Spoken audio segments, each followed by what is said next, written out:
Саламатсызбы, Садыр Нуркожоевич. Салтка айланып калгандай коомчулуктагы актуалдуу болуп турган маселелер боюнча сиздин пикирди билели деп байланышып жатабыз. Учурда снос сөзү күнүмдүк тиричиликте эң көп колдонулууда. Бул сөз айрыкча Ош жана Бишкек шаарларында эң көп жаңырууда. Акыркы күндөрү коомчулуктун көңүлү Бишкектин Көкжар конушундагы мыйзамсыз делген чарбалык курулуштардын буздурулушунда болду. Эми үйлөр да бузулабы? 2021 жылдан кийин үй салып алгандардын тагдыры кандай болот? Анткени айрымдары жер саткандарга алданганын айтса, айрымдары жылдап тапкан каражатын курулушка салганын айтышууда. Үйлөр салынып калгача жергиликтүү бийлик каякты карап отурду. Аларда аралашса керек дегендер бар. Эми үй салып алгандарга мамлекет тараптан альтернативдүү сунуштар болушу мүмкүнбү? Негизи эле өлкө боюнча снос маселесинде сиздин көз караш кандай?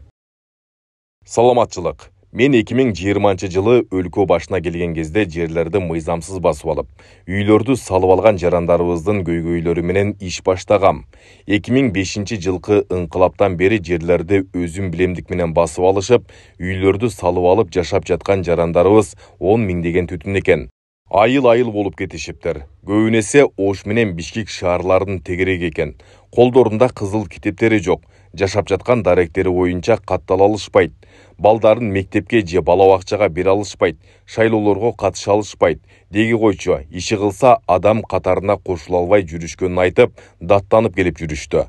Анан иликтеп көрүп мындай чечим чыгардым. 2021 жылга чейин үй салып жашап келген жарандарыбыздын үйлөрүн мыйзамдаштырып берели. Мындан ары жер басып алып үй салгандардын эч кимисине эч кандай уступка болбойт деп мунапыс жарыяладым.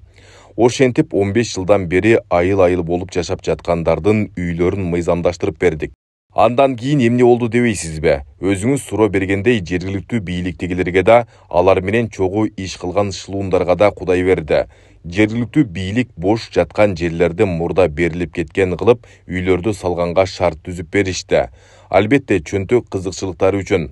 Шылуундар болсо жасалма документ менен карапайым элди алдап сатып ийген фактылар аныкталды. Кийин баары кармалып камалышты.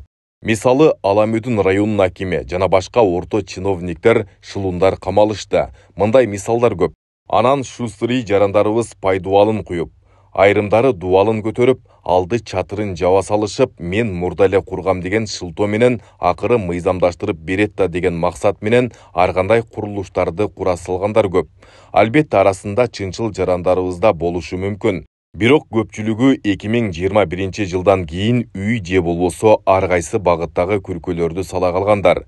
Эгер биз алардын баарын мыйзамдаштыра берсек, анда көндүм адат болуп бара-бара айдоо жерлерибиз калбай калат. Өзүбүз тамак аш менен камсыз кыла албай, башка өлкөлөрдүн көзүн карап калабыз. Ансыз деле бүгүнкү күндө айрым тамак аштын түрлөрү боюнча өзүбүз камсыз кыла албайбыз. Ошондуктан учурдан пайдаланып, ар бир жарандарыбызга кайрылат элем. Айдоо жерлерибизди басып алып, ар кандай курулуштарды салганды токтотуңуздар. Айрымдарыңыздарга турак жай маселеси курч тургандыгынан кабарым бар. Ошол үчүн мамлекеттик ипотекалык компанияга өзгөчө көңүл бурулууда. Анын шарттарын болушунча ийкемдүү кылуудабыз. Үй салчу жерлерибизге эң жок дегенде көп кабаттуу үйлөрдү салалы. Бир киши батчу жерге 10 кишини батыралы. Бизден кийин да урпактарыбызга жашоо бар экенин унутпайлы. Альтернативдүү сунуш боюнча сурооңузга мен дайыма үйү снос болуп жаткан жарандарыбызды талаада калтырбагыла. Миктен кезексиз үй бергиле деп мэрлерге айтып жатам. Эгер чындап эле үйү снос болуп жаткан жарандарыбыздын башка жакта жашоого мүмкүнчүлүгү жок болсо, миктен үй беребиз. Эгер мен жогоруда айткандай эптеп эле жерге ээ болуп калайын дегендер болсо, алар деле тез эле аныкталып калат. Алардын бетин ачабыз. Өлкөбүздө тартип болуш керек. Тартип болбогон өлкө өнүкпөйт. Андай өлкөдө башламандык боло берет. Ошто суу каналынын үстүнө үй салып алышыптыр. Суунун шлюзун көтөрүп түшүрүш үчүн кимдир бирөөнүн үйүнө кирип, үйүнүн ичинен иштешин керек экен. Бул эмне деген акмакчылык. Мындай көрүнүш бир дагы башка өлкөдө болбосо керек. Мыйзамсыз курулуш тууралуу сөз болгондо Бишкектеги Ататүрк багындагы үйлөрдү эстегендер Көкжар конушу менен салыштыргандар болууда. Мэр Айбек Жунушалиев паркта үй салгандардан 500 миллион сом чогултаарын, кала бийлиги алар менен бир пикирге келишкенин айтты. Бул кош стандарттуулук болуп калбайбы? Эч кандай кош стандарттуулук эмес. Ататүрк паркына да 2005 жылы үй куруп алышкан. Биз алардын баарын жазында ынтымак урдуга чогултуп, паркты карапайым калк үчүн эң жогорку деңгээлде оңдоп бергиле, же үйлөрүңөр снос болот деген маселени койгондо, алар паркты оңдоп бергиле деген талапты тандашкан. Паркты эң жогорку деңгээлде бак кылып жасаш үчүн 500 миллион сомдун тегерегинде акча жумшалат экен. Алар бүгүнкү күндө 100 миллион сомдун тегерегинде акча чогултуп бүтүп калышты. Кудай буйруса, ал жер эң жогорку деңгээлдеги парк болуп жасалат. Ал паркты ошол тегеректе жашаган карапайым элибиз эле бала чакасы менен колдонушат.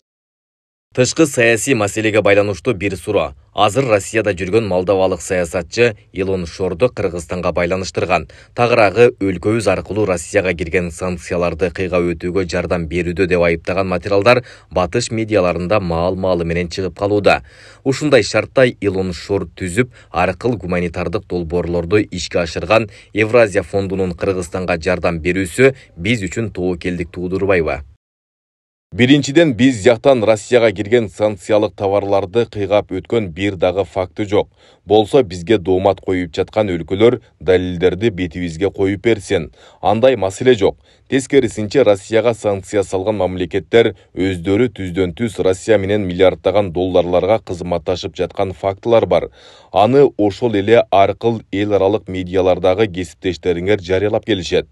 Экинчиден, биздин өлкөгө Илон Шорбу, Илон Маскбы же башкасыбы келип бизнес кылабыз десе келе беришсин. Мындан трагедия кылыштын кереги жок. Биз көп тармактуу саясат жүргүзүп келебиз. Баары менен кызматташууга даярбыз. Мындан арыда бул саясатыбыз өзгөрбөйт. Ким болбосун биздин өлкөгө келип, экономикалык салым кошобуз десе келе беришсин. Биздин эшигибиз баары үчүн ачык. Баары менен экономикалык жактан кызматташууга даярбыз. Саясий жагын болсо жети өлчөп биргесебиз.